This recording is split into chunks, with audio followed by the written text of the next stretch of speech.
Hi guys, my name is Tomasz and welcome back to our channel.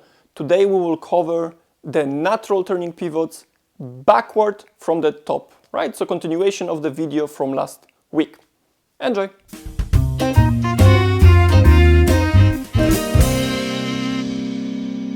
So let's get to it. This time we will start with the left foot backward, pivot, lower doing that pivot and go forward. So I will demonstrate it once just so we all know what we're talking about. So I will start on two toes, I will go with my left foot backward, I will pivot and lower, and I will go forward with any driving step forward from the right foot.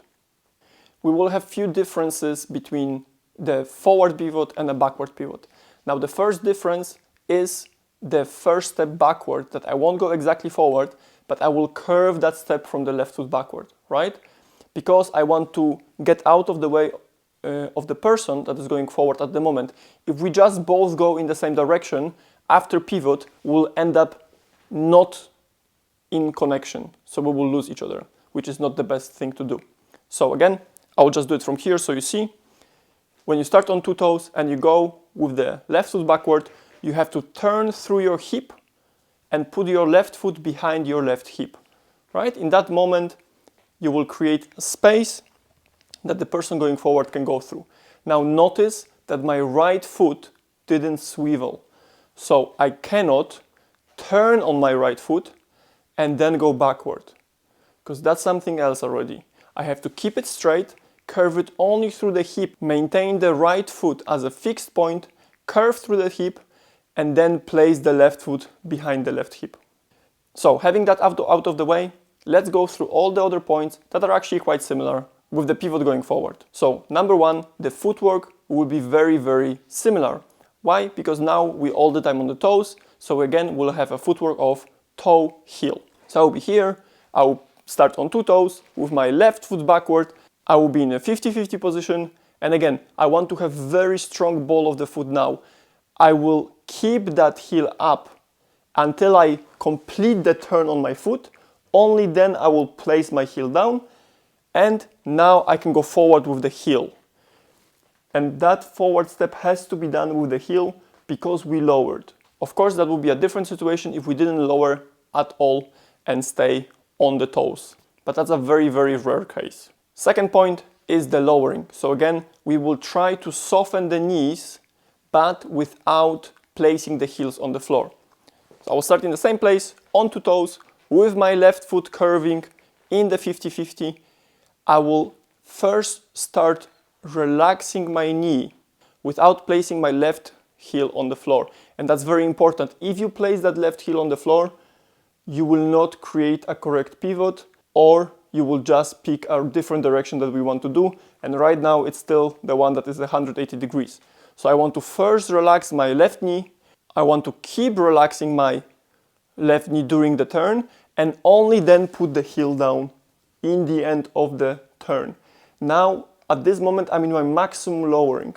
So I cannot finish here, then lower, and then go.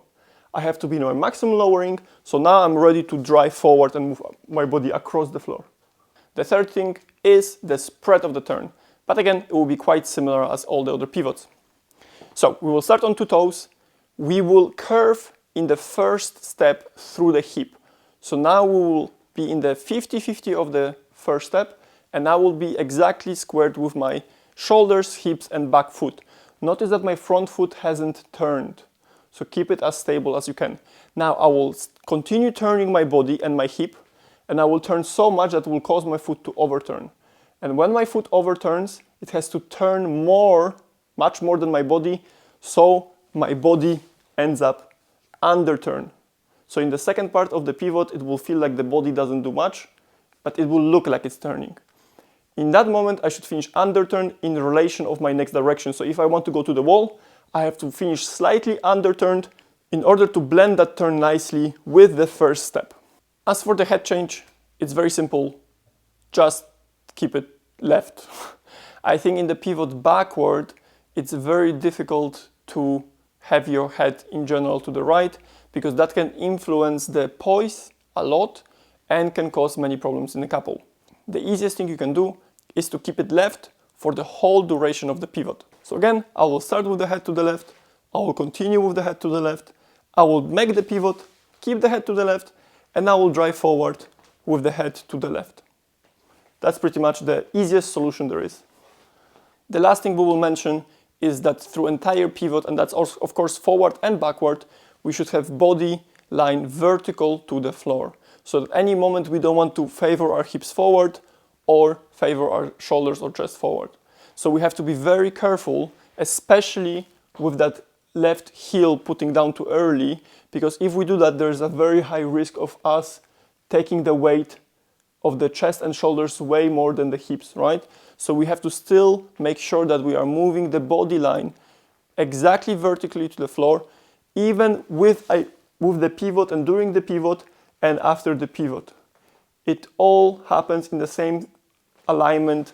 We shouldn't try to mess with any of the alignment forward or really sideways as well. That's it for this video. Thank you for watching.